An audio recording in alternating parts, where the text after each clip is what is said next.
नमो नमः. आपण पाहत आहोत MA फर्स्ट इयरच्या सेकंड सेमिस्टरचा भारतीय दर्शन हा पेपर. त्याच्यामध्ये आपल्याला यावेळेला अभ्यासायला आहे वेदांत सार हा ग्रंथ.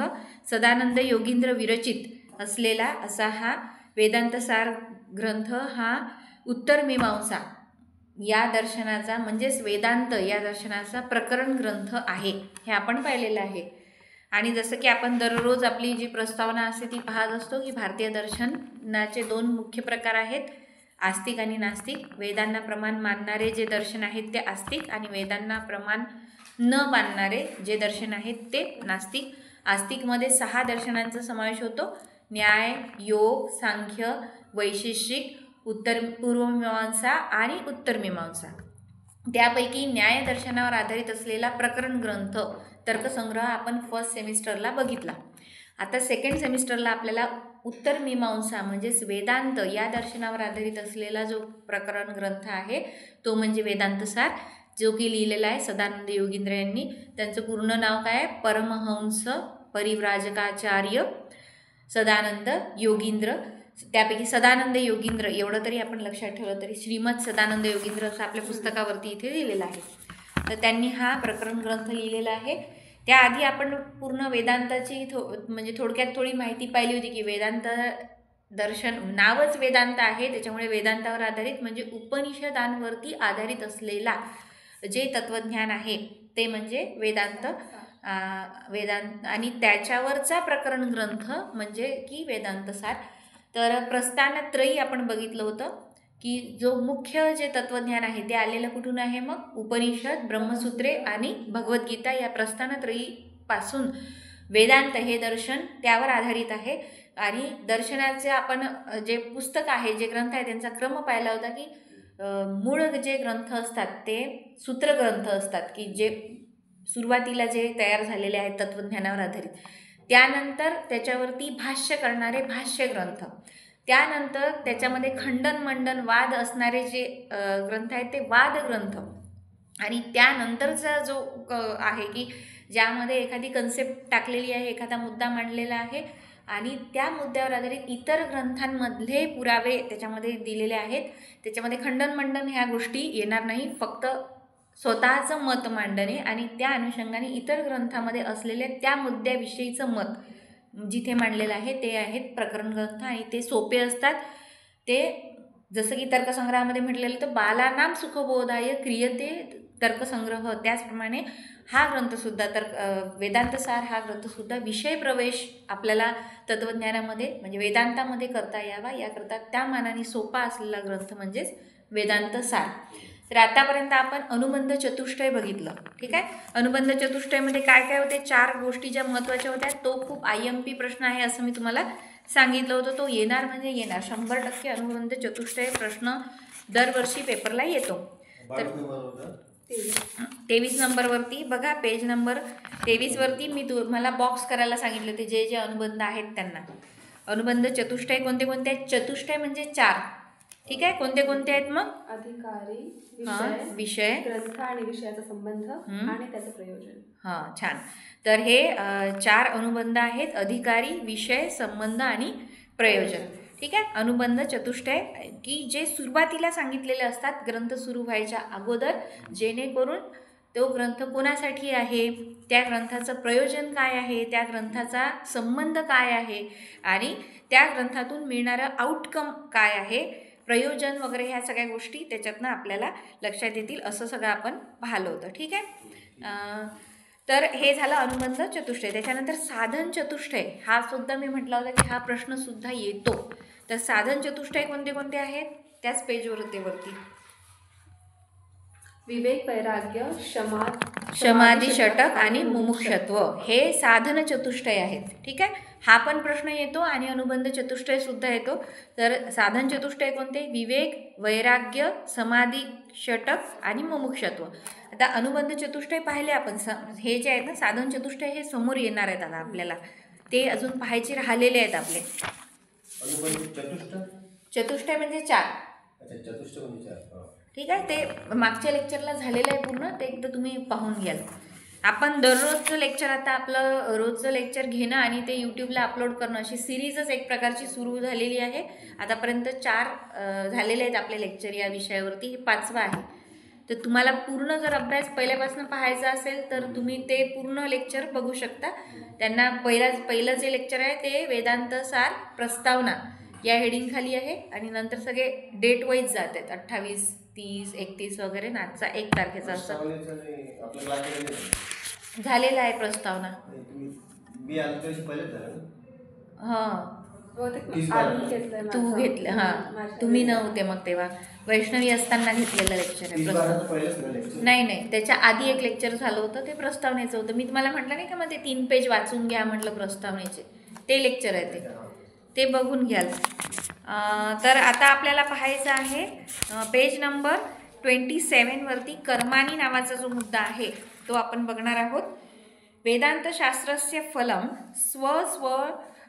स्वस्वरूपानंदा व आप्ती. वेदांत शास्त्राचं फल काय आहे? स्वस्वरूप आनंदाची प्राप्ती. ठीक आहे. तश्च ज्ञानेन एव प्राप्यते. आणि ते कशाने मिळते? ज्ञानानेच मिळते. ज्ञानेन एव म्हणजे जोर दिलेला, ज्ञानानेच मिळते. ज्ञान प्राप्त्यर्थम नितांत निर्मलम अंतःकरणम आवश्यकम. ज्ञानप्राप्तीसाठी काय आवश्यक आहे? मग नितांत निर्मल मन आवश्यक आहे असं म्हटलेलं आहे. तच्च कर्मभिः लब्धुम शक्यते. ते कशाने प्राप्त होते? कर्मानेच प्राप्त होते असं म्हटलेलं आहे. चित्तस्य शुद्धये कर्म. आणि कर्म कसं? चित्ताच्या शुद्धीसाठी केलेलं कर्म. इति ही वंदती. असे ही म्हणजे खरोखर म्हटलेले आहे. पुढे आहे तानी कर्मानी षड्विधानी. मग ते कर्म कोणते? तर ते 6 प्रकारचे कर्म आहेत. कोणते? नित्य, नैमित्तिक, काम्य, निषिद्ध, प्रायश्चित्त आणि उपासनानी. हे सगळे पाहिले होते आपण. ठीक आहे. नित्य कर्म काय, नैमित्तिक कर्म काय, काम्य कर्म काय, निषिद्ध कर्म काय, प्रायश्चित्त काय आणि उपासना काय. याच्यात आता अजून येणार ते थोडं. पाहते इथे काय म्हटलेलं आहे? एतेषु नित्यानी संध्यावंदनादिनी आवश्यक कर्तव्यानी कर्माणी. आता तुमच्या लक्षात येत असेल, जेव्हा आपण संस्कृत संथ गतीने वाचतो आणि कुठे थांबायचे आपल्याला हे माहिती असते, तर तेव्हा आपल्याला अर्धे अधिक अर्थ तसेच कळतात. तर जे तुम्ही म्हणता ना पेपर सोडवताना की आम्हाला अर्थ कळला नाही, याचा अर्थ तुम्ही शांततेने तो प्रश्न वाचत नाही आहे. कारण की जवळपास मराठीमध्ये 80% शब्द हे संस्कृतमधून जसेच्या तसे किंवा थोडाफार बदल करून आलेले आहेत. त्याच्यामुळे एकदम फॉरेन लँग्वेजसारखी भाषा नाही आहे संस्कृत आपल्यासाठी की एक ओळ वाचली मला एकही शब्द कळला नाही असं होणार नाही. त्याच्यातले 2-3 शब्द असे असतात की जे तुमच्या परिचयाचे असतात, कुठेतरी तुम्ही वाचलेले असतात, कुठेतरी थोडाफार बदल केला तर लक्षात येऊन जाईल असे असतात. ठीक आहे. मग आवश्यक काय आहे संस्कृत वाचताना की तुम्ही संथ गतीने वाचणं, आणि एकदा नाही जमलं वाचणं तर 2-3 वेळा शांततेने जर तुम्ही वाचलं तर त्याचा अर्थ तुम्हाला नाही 100%, 40% तरी अर्थ त्यातला कळतो. ठीक आहे. आता इथे काय दिलेलं आहे? एतेषु नित्यानी संध्या वंदनादिनी आवश्यक कर्तव्यानी कर्मानी. आता आवश्यक, कर्तव्य, कर्म सगळे शब्द मराठीतले आहे. ठीक आहे. नित्य म्हणजे नेहमी आहे ना, संध्यावंदन म्हणजे संध्या, एतेषु म्हणजे यापैकी नित्यानी नित्य कर्म कोणते? आता त्यांनी 6 प्रकारचे कर्म सांगितले ना, नित्य, नैमित्तिक, काम्य, निषिद्ध, प्रायश्चित्त आणि उपासना. तर त्यापैकी त्यांचं म्हणणं आहे ह्यापैकी नित्यानी म्हणजे नित्यकर्म कोणते आहे? संध्या वंदनादिनी आवश्यक कर्तव्यानी. संध्या वगैरे हे काय नित्य कर्म आहे, रोज करण्याचे कर्म. ती दिवसातून 3 वेळा संध्या सांगितलेली असते. ब्राह्मणांसाठी वेगळी आहे, क्षत्रियांसाठी वेगळी आहे, वैश्यांसाठी वेगळी आहे. आता आधुनिक काळामध्ये सगळ्यांनी संध्या करणं जवळपास बंद केलेलं आहे असं म्हटलं तरी चालेल. तर ही संध्याकर्म जे आहे ते त्या काय आहे म्हटलेलं आहे? नित्यकर्म. आणि आपण पाहिलं होते ती माहिती पाहताना नित्यकर्माच्या विषयी की त्यामुळे काय होणार की पुण्य नाही लाभणार पण केलेल्या पापाचं क्षालन होणार. तर संध्या केल्याने काय होते की केलेले पाप जे आहे, दिवसभरातून जे पाप केलेलं आहे त्याचं क्षालन करण्याचं काम संध्या करते. संध्या ते आपण बघितलं असेल ना तुम्ही, ते पळीमध्ये पाणी घेऊन आचमन करतात, ब्राह्मण लोक संध्या करताना दाखवतात ती क्रिया. तर पुढे म्हटलेलं आहे व्यवहारे प्रतिदिनम अज्ञानता अपरिहार्यत्वेन अनिष्ट कर्माणी पापकर्माणी सुनाहा क्रियन्ते. आता ते पाहिलं होतं आपण मागच्या पिरियडला की व्यवहारामध्ये प्रतिदिन म्हणजे दररोज अजाणतेपणाने आपण अपरिहार्य असणाऱ्या ज्या कामांमधून अनिष्ट कर्म करत असतो आणि त्यामधून पापकर्माची निर्मिती होत असते. मग ते कार्य कोणते? यथा चुल्ली म्हणजे चूल, पेषणी म्हणजे जाते, उपस्कर म्हणजे झाडणी, कंडणी म्हणजे मुसळ, त्याच्यानंतर तथा उदकुंभ म्हणजे पाण्याचा घडा. हे 6 वधस्थळ आहे असं आपण पाहिलं होतं मागच्या पिरियडला. ठीक आहे. वधस्थळ का म्हणलेलं आहे? कारण की पाणी म्हणा किंवा हवा म्हणा किंवा स्थायू घटक जे आहे तिथे सूक्ष्म जीवांचा वास असतो. हे आपण सायन्समध्ये अभ्यासलेलं आहे की हा सरफेस जरी आपल्याला क्लीन वाटत आहे तरी इथे पण हजारो लाखो करोडो जीवजंतू असतील. इवन आपल्या बोटावरती आपल्या शरीरावरती सुद्धा आपण एक फुंकर मारली तर त्या फुंकरनी सुद्धा काही जीव मरत असतील कदाचित. एक पाऊल ठेवल्यानंतर जमिनीवरती सुद्धा काही जीवांची हत्या आपण करत असाल जाणतेपणाने. तर त्याप्रमाणे हे वधस्थळ की अग्नी जाळली तेव्हा हवेतले काही जीवजंतू मारले गेले असतील. अग्नी जाळण्यासाठी जे लाकूड वापरलं त्यावर काही जीवजंतू असतील. पेशणी म्हणजे झाडत्या वेळी सुद्धा जे हवेमध्ये किंवा मातीमध्ये जे काही जंतू असतील ते मारले गेले असतील.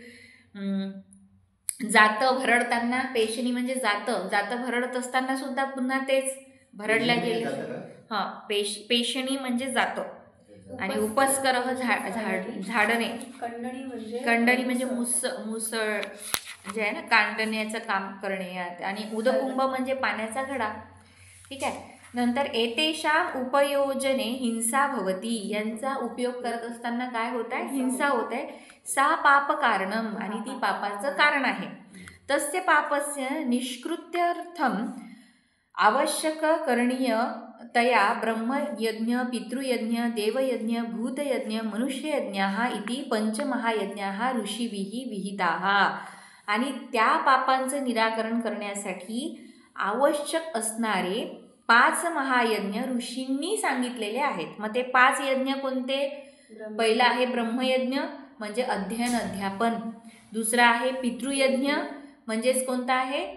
पितृयज्ञामध्ये काय सांगितलेलं होतं? तर्पण कार्य जे आहे ना की आपल्या पूर्वजांना जे आपण तर्पण देतो की जे आपण समजा वर्षश्राद्ध झालं, पान टाकणं, त्यांचे स्मरण करणं, त्यांच्या ज्या काही गोष्टी होत्या त्यांचे तत्व म्हणा किंवा त्यांच्या विचारसरणी यांना आठवणं, आचरण करणं आणि त्यांना उद्देशून केलेलं दान, त्यांना उद्देशून केलेलं धार्मिक विधी, त्याला म्हटलेलं आहे पितृयज्ञ. नंतर आहे देवयज्ञ, भूतयज्ञ आणि मनुष्ययज्ञ. ठीक आहे. तर असे 5 यज्ञ आहेत. मनुष्ययज्ञात आपण पाहिलं होतं की भूतदया ही जे प्राणी आहेत त्यांना खायला देणं. मनुष्ययज्ञामध्ये जे अतिथी येतात मनुष्ययज्ञामध्ये ते आलं होतं. देवयज्ञामध्ये जे अग्निहोत्र म्हणजे यज्ञकुंडामध्ये अग्नीला समर्पित केल्या जाणाऱ्या ज्या गोष्टी आहेत. आताच्या काळामध्ये यज्ञ वगैरे होत नाही, पण पूर्वीच्या काळाला यज्ञ संस्कृती असल्यामुळे घरोघरी यज्ञ वगैरे असं चालत राहायचं, तर त्याच्यात दिल्या जाणाऱ्या हवी, तर ते देवयज्ञ.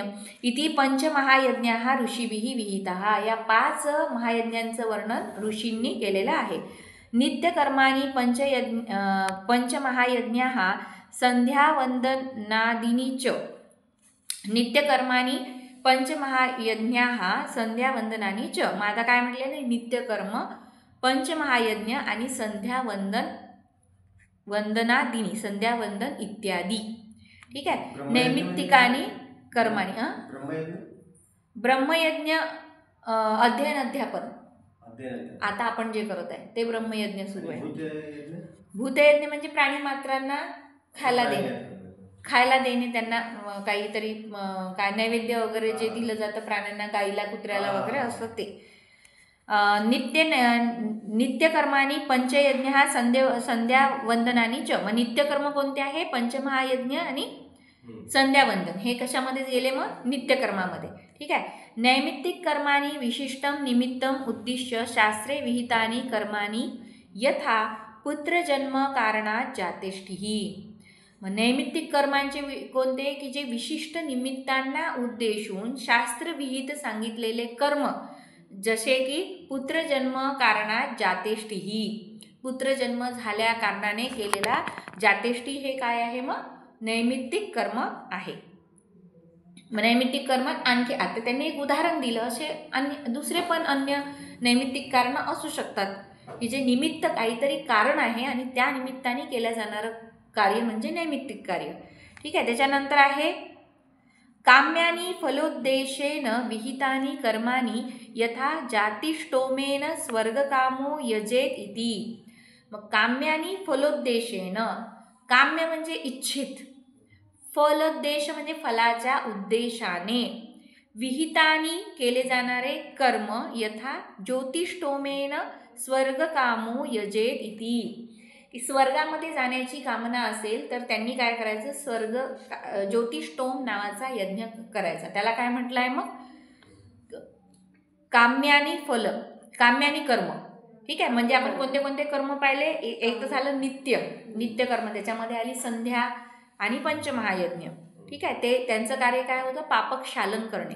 त्याच्यानंतर आपण पाहिलं नैमित्तिक कर्म, की काहीतरी निमित्त आलं आणि मग ते काम केलं आपण. त्याचं प्रयोजन काय, की आपल्या जीवनातले जे वेगवेगळे टप्पे आहेत त्यांना ॲड्रेस करणं म्हणू शकतो आपण, किंवा त्या त्या कार्याच्या निमित्ताने केलं जाणारं नैमित्तिक कार्य. त्यानंतर पाहिलं आपण काम्य, की माझ्या मनातली इच्छा पूर्ण व्हावी याकरता मी ठरवून एखादा यज्ञ करते आहे, ते झालं काम्य. नंतर आहे निषिद्धानी भ्रमावगत गतेष्ट साधनाता निषेधक नयपदयोग इति वाक्यगम्यानी. आता निषिद्धानी कर्म काय आहे, की भ्रमाचा आवेष्टानी किंवा साधनता निषेधक प्रयोगिक वाक्यगम्यानी. की आपण पाहिलं होतं की नय प्रयोग, तू विचारलं होतं की नय म्हणजे काय. नय म्हणजे नकारात्मक ज्या गोष्टींना म्हटलेलं आहे शास्त्रामध्ये, असे कर्म केले जातात त्याला म्हणतात निषिद्ध कर्म. ही त्याच्यामध्ये उदाहरण दिलेलं होतं ब्राह्मण हत्या. की ब्राह्मण म्हणजे आताचे ब्राह्मण नाही, म्हणजे जन्माने ब्राह्मण नाही, कर्माने ब्राह्मण. ब्राह्मणचा अर्थ होतो की ज्याला ब्रह्माची माहिती आहे किंवा ब्रह्माला ज्यांनी ओळखलेलं आहे, ब्रह्माला जाणण्याची प्रक्रिया ज्यांनी केलेली आहे तो ब्राह्मण. तर त्याची हत्या करणे हे महापातक मानलेलं आहे, निषिद्ध कर्म मानलेलं आहे. तर असे कर्म जे येतात ते निषिद्धानी, की जे शास्त्रामध्ये ज्याला नकार दिलेला आहे, नय म्हटलेलं आहे, त्या गोष्टींना करणे हे झालं निषिद्ध. यथा हिंसा न कर्तव्या. मग शास्त्रांमध्ये काय सांगितलेलं आहे, हिंसा करू नये. न अनृतम वदेत इत्यादीने. अनृतम म्हणजे खोटे, नृत म्हणजे खरे आणि अनृत म्हणजे काय, खोटे. की न अनृतम वदेत इत्यादीने, की खोटे बोलू नये इत्यादी. हे काय झालं, निषिद्ध कर्म. नंतर आहे प्रायश्चितानी विहिता करण प्रतिषिद्ध सेवारूप निमित्त विशेषानुबंधिनी. मग प्रायश्चित काय आहे, विहिता करण प्रतिषिद्ध सेवारूप निमित्त विशेष अनुबंधिनी. मग प्रायश्चित्त म्हणजे जे विहित कार्य करत असताना निर्माण झालेल्या काही पाप कर्म असेल किंवा काही चूक झालेली असेल तर त्याच्यामधून बाहेर येण्यासाठी, ते पापक्षालन करण्यासाठी प्रायश्चित्तानी दिलेलं आहे. प्रायश्चित आपण मराठीत पण वापरतो हा शब्द, की केलेल्या पापाचं काय म्हणता येईल त्याला, त्याच्यातून त्याचं जे गिल्ट आहे, त्या केलेल्या पापाचं गिल्ट जावं किंवा त्या पापाचे जे काही आउटपुट मिळणार असतील नंतर ते येऊ नये वाटायला, ते भोगाला येऊ नये याकरता केलेलं कर्म म्हणजे प्रायश्चित्त. तर त्याच्यामध्ये येतानी पापक्षय मात्र दोषेन विहितानी, की येतानी पापक्षय मात्रेन उद्देशेन विहितानी, की हे पापाचं क्षय करण्याच्या उद्देशाने केलेले आहेत. पापाचं क्षय करणे म्हणजे काय, पाप कमी करणे या अर्थाने. यथा चांद्रायण व्रतम, की जसं चांद्रायण व्रत. मग चांद्रायण व्रत आपण पाहिलं होतं की चंद्राची कला जशी वाढते, अमावस्येच्या नंतर प्रतिपदा द्वितीयेने काय होतं, चंद्राची कला वाढत जाते. तर त्याप्रमाणे जेवणाचा एक कला आहे म्हणून मग एक घास घ्यायचा, दुसरी कला आली म्हणजे 2च घास, दिवसातून 1च घास जेवला तो व्यक्ती, असं पाणी नाही पिला, काहीच नाही या अर्थाने. मग दुसऱ्या दिवशी त्याने 2 कला ग्रहण केल्या, मग तिसऱ्या दिवशी 3 कला, असं वाढवत नेत 14व्या दिवशी 14 घास घेतले आणि मग 15व्या दिवशी पौर्णिमा आली. त्याच्यानंतर परत खाली खाली खाली जातं ना ते, मग 14, 13 म्हणजे ती कला कमी कमी होत जाते अमावस्येपर्यंत. मग तसं कमी कमी करत न्यायचं, 14, 13 घास असे 12 घास, मग 10 असं करत करत दिवसभर मग त्या एका घासावरती राहायचं. जर जी प्रतिपदेचा दिवस असेल तर त्याला म्हणतात चांद्रायण व्रत. तर मी तुम्हाला सांगितलं की ते धरम नावाचा जो पिक्चर आहे त्याच्यामध्ये तो पंकज कपूर नावाचा जो नायक आहे त्या हिरोनी तो रोल करत असताना त्यांच्या हातून घडलेल्या पापाचे प्रायश्चित्त म्हणून ते चांद्रायण व्रत करताना तो दाखवलेला आहे. म्हणजे ते व्रत किती कठीण आहे याचं ते द्योतक आहे. तर तो एक मी पूर्ण पिक्चरही टाकलेला आहे, पिक्चरही पाहण्यासारखा आहे. किंवा ती 6 मिनिटाची जी क्लिप आहे त्याच्यामध्ये त्या व्रताला दाखवलेलं आहे आचरण करताना. तो पिक्चरही नाही, ते काल टाकलाय मी आणखी. 6 मिनिटाची जी क्लिप आहे ना त्याच्यामध्ये तेवढ्या व्रताची माहिती दिलेली आहे, तो आचरण करताना ते दाखवलेलं आहे. तर पुढे आलेलं आहे यथा चांद्रायण व्रतम अस्य व्रतस्य 4 प्रकाराः. त्या व्रताचे 4 प्रकार आहेत. ते मनुस्मृतीमध्ये सविस्तर वर्णन केलेले आहेत. मनुस्मृतौ सविस्तरम वर्णिताः. मनुस्मृतीत ते सविस्तर वर्णन केलेले आहेत. अन्यान्य अपि प्रायश्चित्त कर्माणि स्मृती ग्रंथेषु उपलभ्यते. अन्य देखील प्रायश्चित्त कर्म स्मृती ग्रंथामध्ये उपलब्ध होतात. उपासनानी सगुणे ब्रह्मणी दीर्घकालादर नैतंतरयोः उपपेत मनोवृत्ती स्थिरीकरण लक्षणानी. उपासनांनी काय होते, आपण कालही पाहिलं होतं की उपासनांनी काय होते तर मन स्थिर करण्याचं काम ह्या उपासना करत असतात. उपासनांनी सगुण अशा ब्रह्मणी दीर्घकालादर नैंतर योपत मनोवृत्ती स्थिरीकरण लक्षणानी. की उपासनेनी काय होते, सगुण ब्रह्माच्या ठिकाणी आपलं चित्त एकाग्र केल्यामुळे मनाची स्थिर वृत्ती, आपल्याला मनाची एकाग्रता प्राप्त होते. म्हणूनच आता सुद्धा या तरुण पिढीला असं म्हटलं जातं की एकाग्रता वाढवायची असेल तर तुम्ही मेडिटेशन करा. म्हणजे उपासना म्हणजे काय, ध्यान, आणि ध्यान म्हणजे मेडिटेशन. हे आपल्या पूर्वजांनी हजारो वर्ष आधी सांगून ठेवलेलं आहे. आपल्याला वाटते आजच्याच लोकांना माहीत आहे. हे त्यांनी किती वर्षा अगोदर ही याची पॉवर ओळखली होती म्हणजे उपासनेची. आणि त्याचा त्यांनी प्रचार प्रसार आणि स्वतःच्या जीवनामध्ये त्याचा अवलंबसुद्धा ते करत होते. नित्याधिक कर्मणाम बुद्धिशुद्धी परम फलम भवती. नित्याधिक कर्मांमुळे काय होते, बुद्धीची शुद्धी होते आणि हे त्याचं काय आहे, परम फल आहे. विशुद्धस्य चित्तस्य शास्त्र प्रकाशिते ध्येये ज्ञेये वा विषय एकाग्रता निश्चलत्वम उपासनाना मुख्य लक्षणम. तर नित्यकर्मांमुळे काय होते, बुद्धीची शुद्धी होते. ठीक आहे. आणि जे उपासना आहे त्याच्यामुळे काय होते, चित्ताची एकाग्रता होते. तर इथे काय म्हटलेलं आहे, विशुद्धस्य चित्तस्य शास्त्र प्रकाशिते ध्येये ज्ञेये वा विषय एकाग्रता निश्चलत्वम उपासनाना मुख्य लक्ष्यम. की आपल्या बुद्धीची एकाग्रता आणि निश्चलत्वम. चल म्हणजे काय, अस्थिर, आणि निश्चल म्हणजे स्थिर. तर बुद्धीची स्थैर्य आणि एकाग्रता कशाने प्राप्त होणार, तर उपासनेने. आणि नैमित्तिकयोः पितृलोकप्राप्तिः अवांतरफलम उपासनानां च सत्यलोकप्राप्तिः. आणि नैमित्तिक या कार्यामुळे काय होते, पितृलोक प्राप्ती अवांतर फल आहे. उपासनानां च सत्यलोक प्राप्ती. आणि उपासनांचे सत्यलोक प्राप्ती हे काय आहे, दुसरं एक फळ आहे. म्हणजे ॲक्च्युअल फळ जे आहे, नित्यकर्मांचं जे मेन उद्देश आहे तो आहे बुद्धीची शुद्धी. पण त्याच्यासोबत दुसरं फळ मिळते ते म्हणजे पितृलोक प्राप्ती. आणि उपासनांचा मेन उद्देश जो आहे तो आहे चित्ताची एकाग्रता. पण त्याच्यासोबत दुसरं जे फळ मिळते ते आहे सत्यलोक प्राप्ती. असे 2 फळ आहे, एक मुख्य फळ आणि दुसरं त्याच्यासोबत येणारं ओघाओघाने येणारं फळ.